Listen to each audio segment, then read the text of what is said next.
Hello team, welcome to another ATP Geopolitics video with myself, Jonathan M.S. Pearce. This is a Ukraine war news update, the first part thereof for the 28th of September 2025. We have a fairly interesting loss list from the Ukrainian General Staff. Their figures come with all the usual caveats, of course. We have a day of over 1,000 personnel lost, which is fairly unusual for these times. 7 tanks, that's a fairly high number, although it's under the daily average. That daily average keeps getting smaller because we have often days where there's only 1 tank or maybe even 0 tanks taken out, and troop carrying AFVs today, or in the last 24 hours, 2 lost there. But I think 7 tanks, 1,110 personnel lost, and then 131 vehicles lost. Those are the vehicles that are going to be used in attacks: quads, motorcycles, buggies. Yes, there will be some tankers, fuel tankers and other sorts of vehicles in there too. But I think there's an indication here that the Russians were attacking over the last 24, 48 hours quite a bit. We have 45 artillery systems. That's a high number there, coming on for double the daily average. And then a single multiple launch rocket systems, very high drone numbers, as you can expect, because last night was a night of huge drone numbers attacking Ukraine. Right, on the personnel front, let's go to civilians here. I talked to my dad through the mirror. He can hear me, right? So this is Margot from Mariupol, who lost her father, her brother, 2 grandmothers, an uncle and godparents when a shell hit their home. Of 12 relatives, only 3 survived. As of the 28th of September, 654 Ukrainian children have been killed. Another one last night. A 12-year-old was killed last night. 2,161 injured, 2,169 missing, and 19,546 deported. And it's that deported statistic that has ended up with Putin and 2 others receiving arrest warrants from the International Criminal Court. Okay, Tataragami says, our research, based on tens of thousands of personal records, shows that desertion rates in the Russian army have doubled in 2025 compared to 2024. If the trend continues, we estimate at least 70,000 deserters this year, roughly 10% of the entire force deployed in Ukraine. So 1 in 10 people they predict will have deserted. The typical Russian army deserter is a 37-year-old contract soldier deployed in the most active combat zones of Donetsk Oblast. His likelihood of desertion from the battlefield surged nearly tenfold in the first half of 2025. These and other findings, drawn from tens of thousands of records from districts and units, sourced from another OSINT source here, that's named Accusations, as well as from other sources, are detailed in our study. That's Intelligence at their Substack there, offering insight into what is happening on the ground. So what is happening is that a lot of people are deserting from the Russian armed forces. Yes. So there we go. That's something you can check out at your leisure. Here we have a video of Russian infantry groups attacking across, or an infantry group attacking across a Ukrainian anti-tank ditch, and the Black Swan unit, the 225th, taking them out. It's not so much about taking them out, it's just a video of Russians at anti-tank ditches here, showing that they have made significant progress in some areas of the front line where they have reached the very best of the Ukrainians' defences here. So definitely a concern for the Ukrainians there. What else do we have? Andrew Perpetua says, I watch stupid amounts of drone footage every day. I really do not think Rubicon pilots are that good. So Rubicon was this Magyar's Birds equivalent group unit that has been created by the Russians, and they have supposedly better equipment, better pilots, more resources to access, so on and so forth. And they were largely responsible for the Ukrainians being kicked out of the Kursk Oblast up in Russia when the Ukrainians attacked there, because they were created to answer to Magyar's Birds, and they were hitting Ukrainian logistics there that sort of cut off the forces in Kursk and meant it was untenable to stay up there. And they've now been much kind of vaunted, loads of people saying, oh, Rubicon, they are the dog's bollocks, effectively. You know, these are the best that Russia has, and they're doing a really good job. Andrew Perpetua, who warned about Rubicon initially, he's saying these guys up in Kursk are doing awful lots of damage. He's now qualifying his opinions somewhat, having seen an awful lot of footage. He says, I really do not think Rubicon pilots are that good. They use different tactics, and those tactics are more dangerous. They also have access to more resources, which lets them do more per day. But their skill level is meh. So he's seen an awful lot of skillful pilot footage from particularly the Ukrainians doing some pretty crazy things. These guys, they've got a lot of stuff. They use better tactics than were previously being used by the Russians, but the actual skill level of the pilots is pretty average. Russia has pilots better than the guys in Rubicon, and Ukraine has pilots better than the guys in Rubicon. What sets Rubicon apart, in my opinion, is mostly access to resources. So they've just been given enough stuff to be able to become effective from just the resources point of view, whilst being fairly average on the pilot skill point of view. Okay. The 412th Nemesis Regiment of Ukraine's unmanned systems forces has struck ammunition depots, field supply points, and vehicle parks. With footage here showing an initial hit punching a hole in the roof, followed by second charge finishing the target. Now, this isn't anything, particularly outrageous. This is a fairly typical video of things getting blown up, right?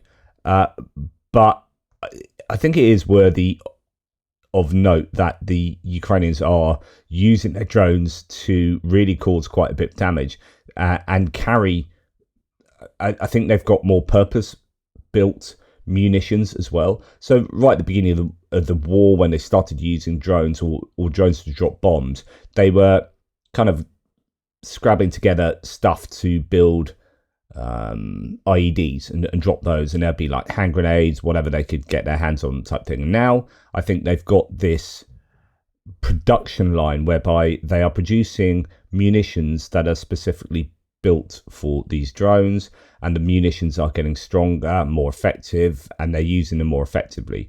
These guys just really blowing lots of things up very effectively with multiple drops from these vampire drones. And this video, I'm not going to play it to you because I'll get into trouble for doing so, but just a lot of stuff blowing up here, and blowing up pretty big time. Now, bad news for the Ukrainians next. So in the attack on Tuapse the other day, the Russians claimed that they had captured an unmanned FPV carrier boat. It's the same one that reportedly took part in the attack on Tuapse on the 24th, and it could launch, apparently, FPV drones from this platform. So you have these hangars on board, and by all accounts, someone says that these drones are actually FPV fiber optic drones. So they could be flown from this repeater boat, if you like, and they would not run out. I wonder, that's an interesting thing. We'll always think about spools being put on drones and then spooling out for the drone, but of course that's heavy. You put a 20-kilometer spool on drone, it's going to be very heavy. Why can't you put the spool? Someone can answer me this. Why isn't the spool put on at the operator, and you can have a 100-kilometer spool and the drone has no weight on it and it just flies out without the spool on it? Why does the spool have to be on the drone and not the other end? There must be a very good reason for that. Some kind of snagging reason or something. Anyway, here, apparently fiber optic drones on board this USV, unmanned surface vehicle. But that's going to be a real sore loss for the Ukrainians, losing this bit of tech. You would hope it would have had a self-destruct mechanism on if it indeed lost power or contact with the operator. But it's certainly interesting to see this setup here. There'll be lots of tech people very interested in what that has to show. Then we have this growing political fracas between Hungary and Ukraine. Andriy Sybiha, the Ukrainian foreign minister, saying, for the blind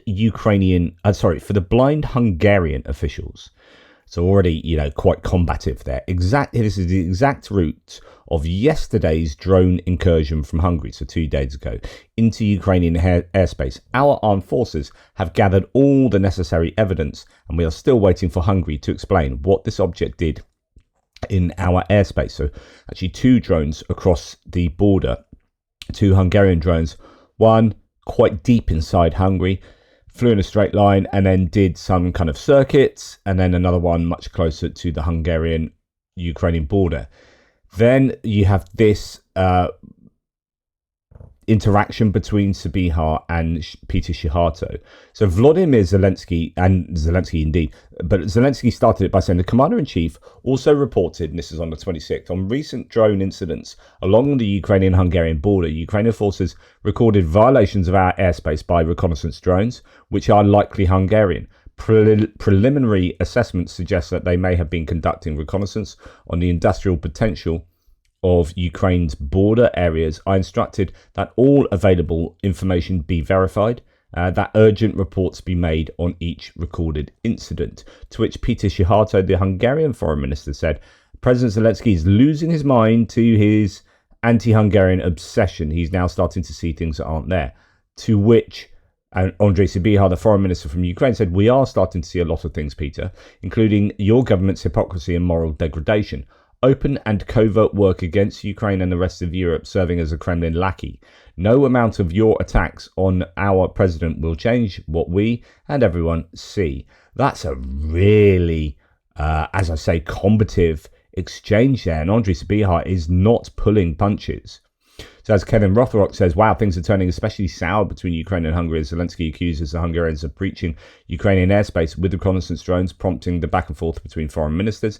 And then we see Sybiha coming out with the route of a couple of drones. And then there is this claim. Oh, do I have it? Oh, where is it? Here it is. Now, do not take this as a given. This could well be a spurious claim here from a very sort of pro-Ukrainian source that says Ukrainian drones guided caliber missiles.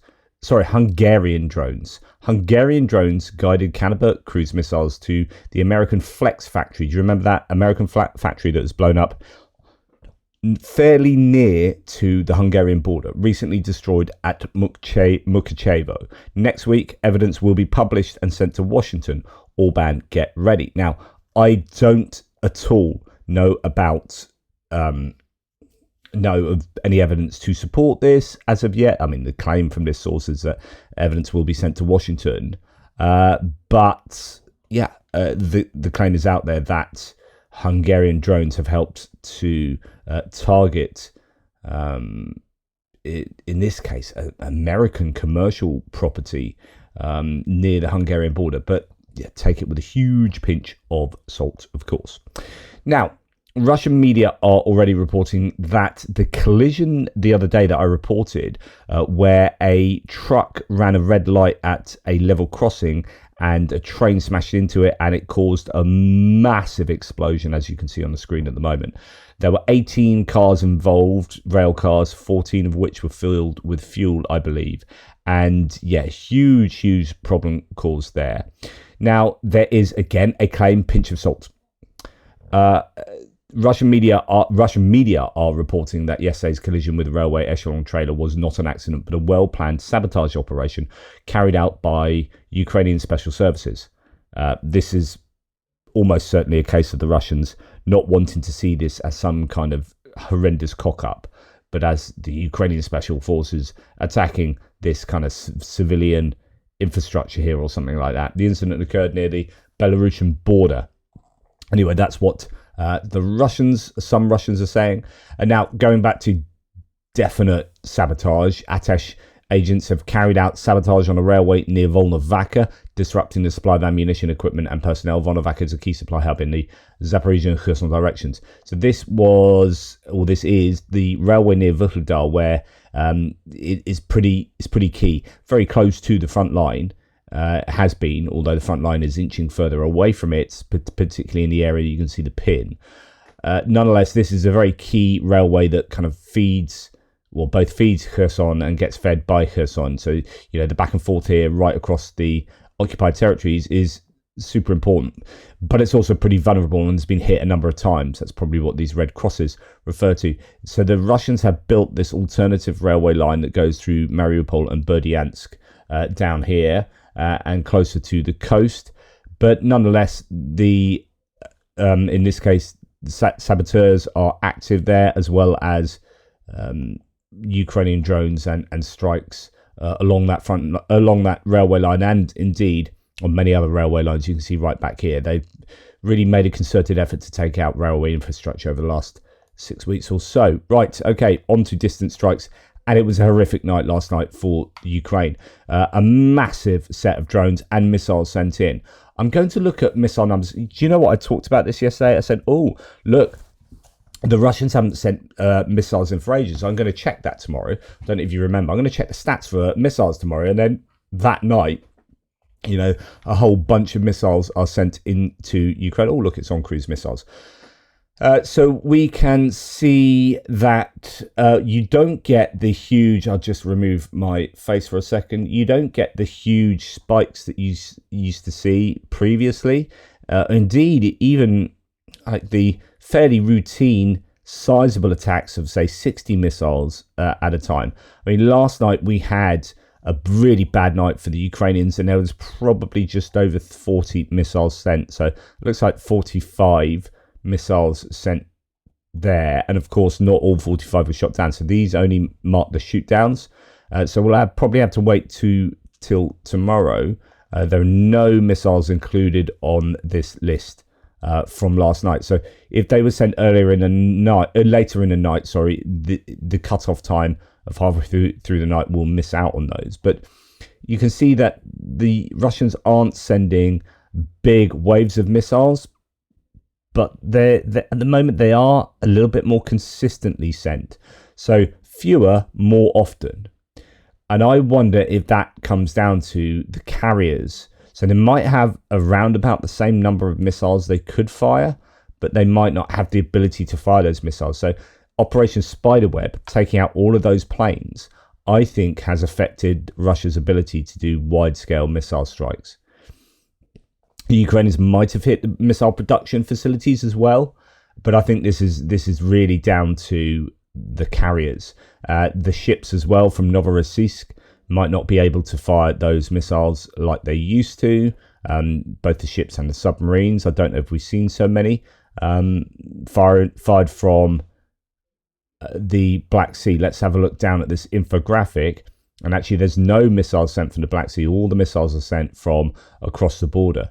So I think you've got a double whammy of Novorossiysk not being able to load up ships and submarines with missiles. Maybe there's the infrastructure that's been hit there. Remember, they were unable to load them up for ages until they got from Sevastopol, they got the loading mechanism for cruise missiles down to Novorossiysk. But then there were claims that it might have been hit in Novorossiysk. And since we don't seem to be seeing ships and submarines send cruise missiles into Ukraine, it could be a case of both planes and ships being thin on the ground or on the water in terms of being able, or in the air actually, in terms of being able to send these cruise missiles. Thanks to Dell for his stats, legend. They are available linked below on all my hits and losses videos. So as you can see, 643 missiles and drones sent into Ukraine.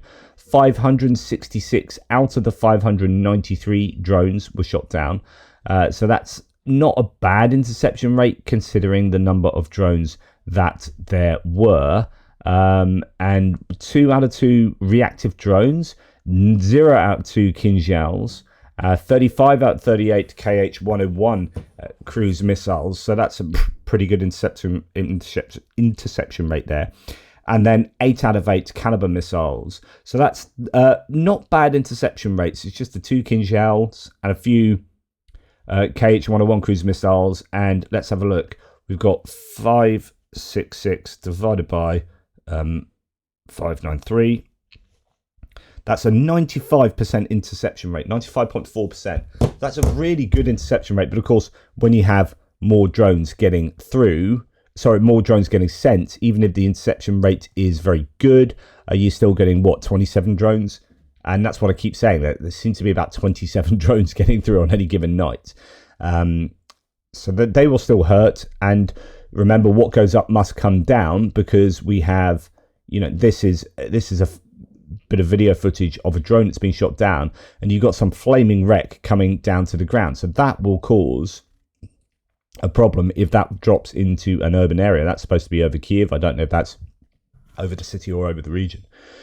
Now, so back to the original infographic here and the claim, we've got 0 out of 2 Kinzhals, so the hypersonic ballistic missiles. Neither of them were shot down, probably sent against air bases, I think often. 2 out of 2 reactive drones. Now, these could well be the Banderol. So Banderol, S8000 Banderol. If we look at these S8000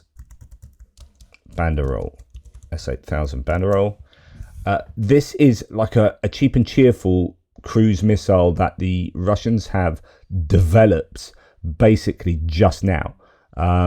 It can go 500 kilometers, 700 kilometers an hour. That's about 435 miles an hour. Inertial and satellite guidance. It's made by Kronstadt, and it has. It's a new cruise missile. It's more agile than the other Russian cruise missiles, suggesting that it may be intended to use flight profiles that are better able to evade Ukrainian air defense systems, although both of them were shot down last night. But anyway, that is the Banderol. And here is an image showing you where the drones and missiles were sent, and Kiev, as you can see, Kiev and Kiev region, just south of Kiev, that was the target overwhelmingly for these missiles and drones. Got a few taking aim at Zaporizhia, a few at, that looks like the Danube River, so probably Ishmael or Reni, ports on the Danube River there, south of Odessa. You've got probably Kramatorsk, Druzhkivka, Sloviansk, one of those over here. Maybe even, no, Konstantinivka is a bit further southwest. And then somewhere, look, that's Khmelnytsky, that looks like Starokonstantinov. So there you have it. There's your airbase. That's where probably F-16s are housed. Certainly is where the Sukhois that carry, is it the Su-24s that carry the Storm Shadow missiles? Starokonstantinov was always targeted when the Ukrainians were firing a lot of Storm Shadows and whatnot. Now it's probably where you've got F-16. So as soon as I heard that there were Kinzhals, it's like, yep, probably the airbase at Starokonstantinov, and lo and behold, that's exactly what's happened. And cruise missiles as well, but actually most cruise missiles hitting in the Kiev region. I suspect there's some industrial military complex targets in this area that were part of the focus of the Russian munitions. Somewhere up in the Sumy, maybe Cherniv regions there was also targeted. Okay, so moving on. I mean, there's an awful lot of footage coming out. It says Russia launched nearly 500 drones. Actually, it's nearly 600 drones and over 40 missiles across Ukraine in a 12-hour attack. According to Zelensky, at least 4 people have been killed in Kiev, including a 12-year-old girl. And nationwide, 40 people have been injured, including children. Zelensky says Ukraine will continue striking back to weaken Russia. Some pretty horrific scenes coming out of Kiev and surrounding areas. Number of injured in Kiev rises to 14, 4 are dead.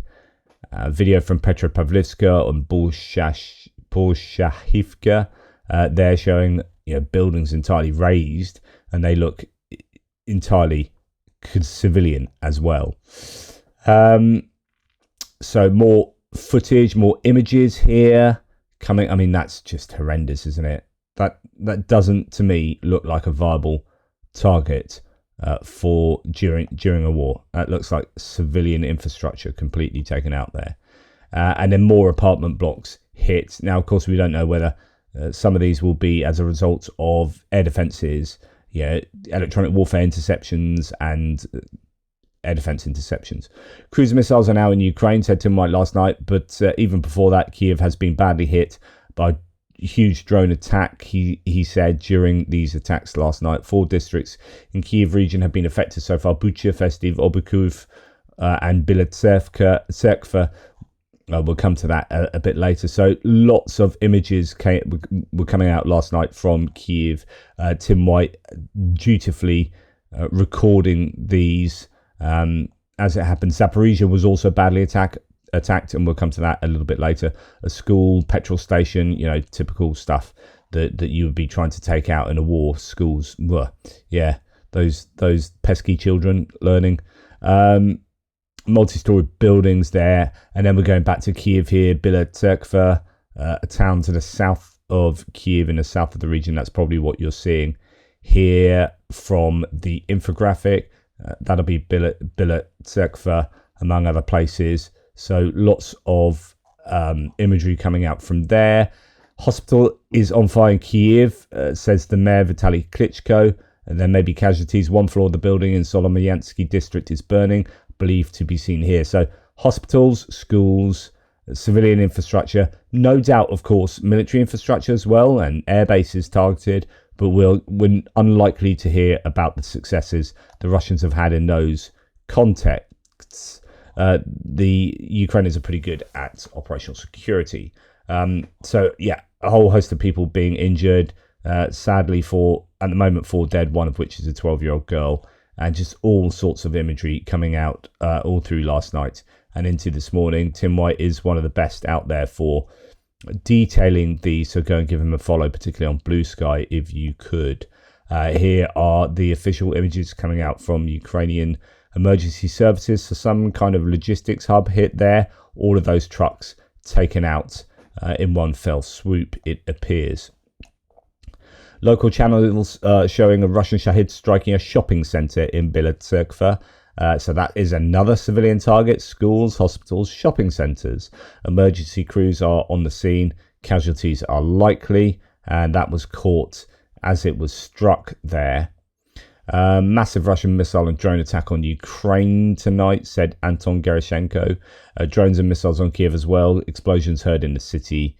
And some pretty striking images that he has too. And then this one is, you've already seen, that's kind of doing the rounds.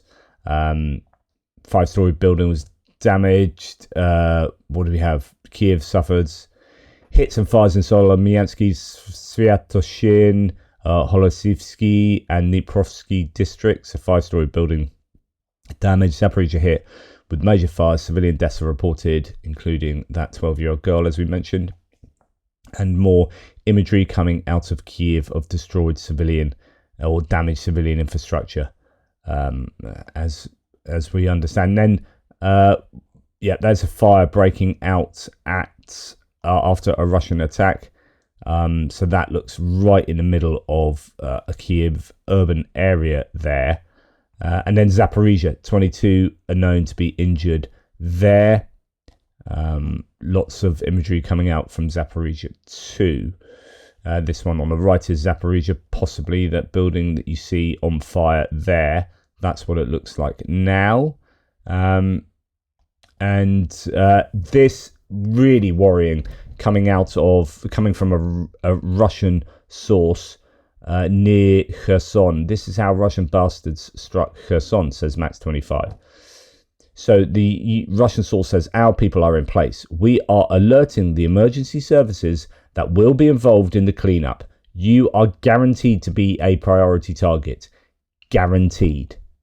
Wow. So boasting of a war crime, boasting that they are guaranteed to commit a war crime. Absolutely stunning. That is what the Russians are like. Now, Tim White says more NATO countries were troubled by drones today. So drones are being an issue right across Scandinavia. It's difficult trying to work out how much are genuine threats from nefarious actors, how many of those drones are hobbyist drones, and how many are drones that would otherwise be operating in the same way, and it would be kind of usual, but now everyone's focusing on it. You're counting the hits and ignoring the misses, or you're just emphasizing. I wouldn't advise ignoring the misses. You get in trouble. Just emphasizing what might already be there in the public eye here. Nonetheless, more NATO countries were troubled by drones yesterday, or today, said Tim White yesterday. In Norway, police and military officers saw drones at Ørland Air Base. They did not affect flights. In Amsterdam, a drone was seen near a runway in Schiphol airports, and Germany and Denmark were previously affected by mystery drones.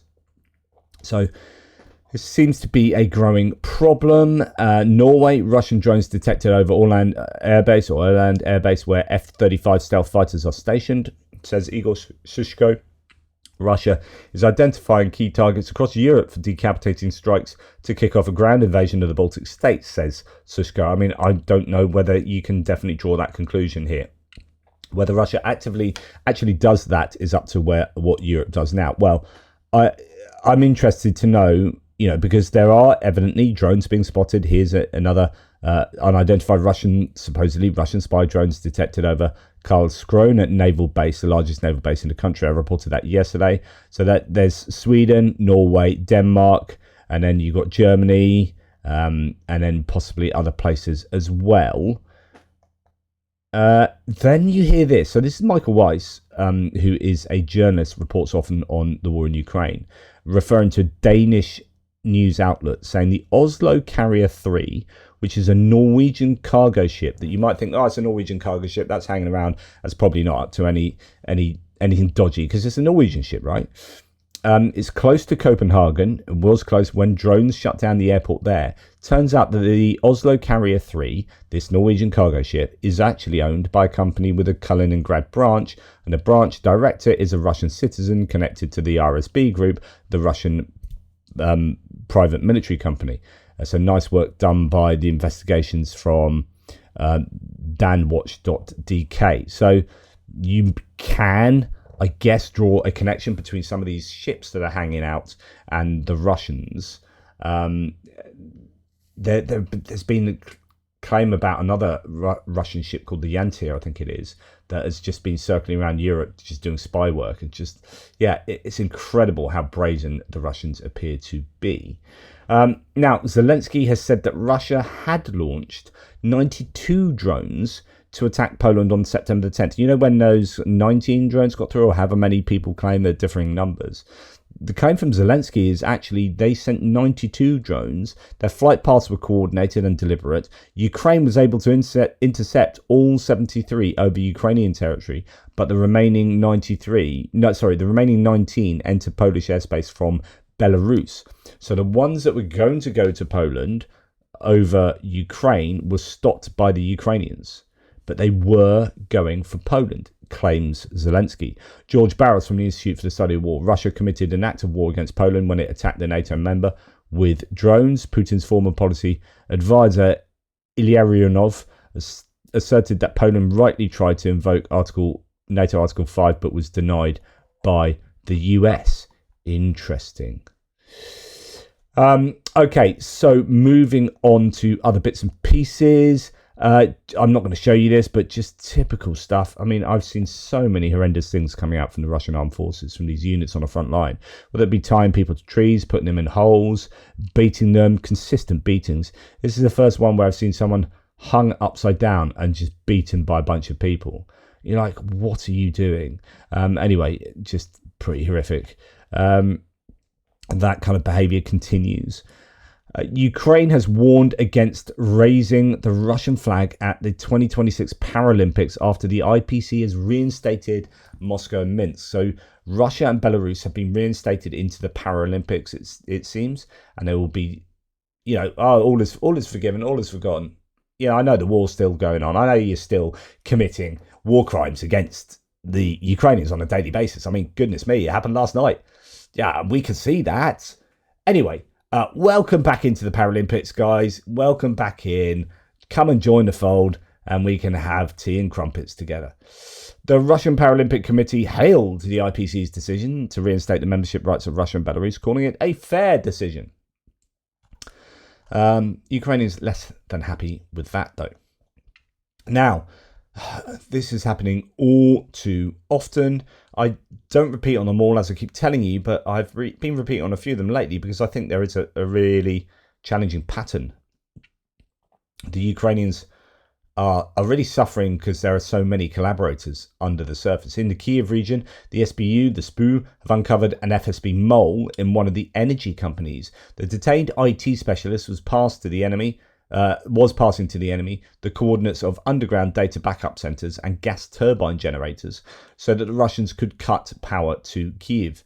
The agent received tasks through a relative, a former leader of the banned pro-Russian party who now collaborates with the occupiers in Kherson region. I mean, this is so enraging, isn't it? That all of Ukraine's efforts are undone by Ukrainians themselves for a variety of reasons, and it's not always ideological. It's quite often money or blackmailing. Some people are really young and doing, teenagers and whatnot. Here you've got someone that might well be a bit more ideologically aligned to Russia, I don't know, but obviously as a Ukrainian living in Ukraine and getting on with his work, but using his position to provide very important information to the Ukrainians so they can strike really meaningful targets there. Now, the Kremlin Ministry of Foreign Affairs spokesperson Maria Zakharova claims that Kiev plans a false flag using repaired Russian ground drones to hit NATO transport hubs in Poland and Romania. Of course, Ukraine are going to do that. Of course, they're going to pick up some of these ground drones that just fall into the ground, buff them up a little bit, whack on another wheel and a headlight, and then send them into Poland and Romania to attack NATO hubs and say, yeah, it was the Russians what did that.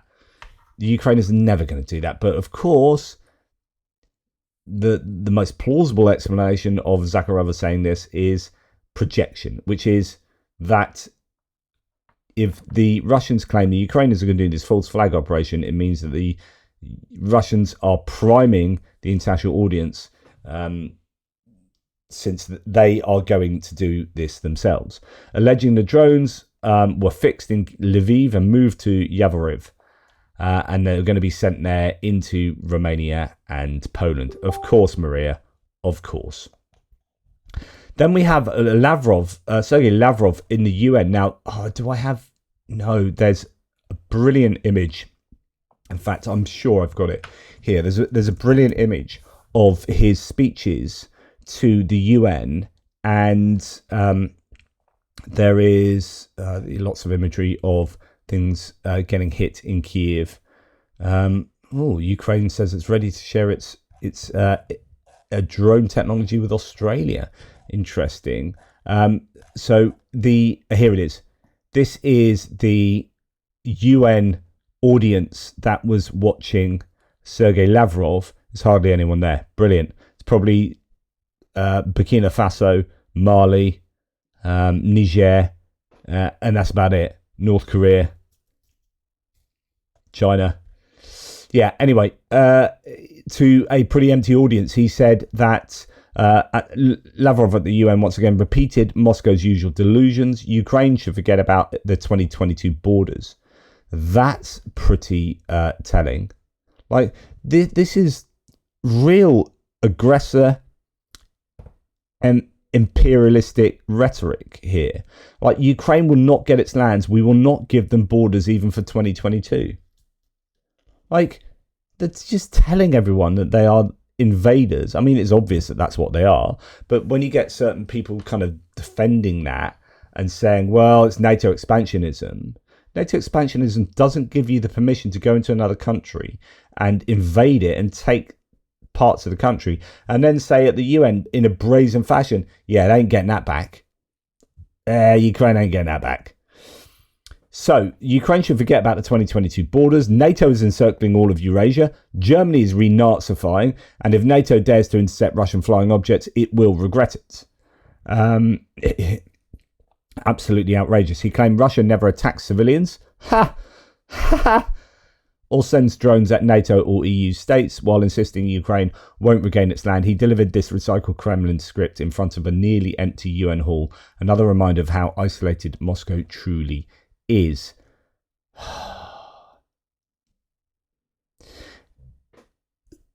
What, last night they struck a school, a hospital, civilian buildings, yada yada yada. Yeah, we never target civilians. No, we don't do that. No. Oh well. Anyway, that's enough from me. Thank you very much for watching. Hopefully that was of interest. I really appreciate your support. Thank you for all of your kindness over the last few days. It's my birthday. I'm going to give a thanks video out a bit later. Special thanks to some of the team who, Mark from Little Whiskey Shop and JR and Dan and people that accompanied me to Ukraine. Just a big thanks to them. Big thanks to all of you, really. It's long overdue, so I'll do one of those if I can today. In the meantime, take care, everybody. Big love. And please don't forget two things. One, please sign the UN petition in the description below. Please do that. That's super important. And also, Cart for Ukraine, the autumn harvest, atpgeo.com/donate. We are creeping up somewhat slowly at the moment now that we've hit that first truck, but that's really very kind of all of you to have helped out with this. Thank you to Gary Yearsley there, Putin Huilo, quite frankly, yes, and MJ Stelmachona, thank you, it's super generous there, and John P, very cool, thanks mate. Thierry Schmidlin, a great contributor to certainly messages me to the threads as well with either corrections on this or more information about stuff. Ruth Curtis, Mary Pisoni, Ronald Meng, and of course Cheryl. So thank you everybody, you're all legends, one and all. Take care, speak soon.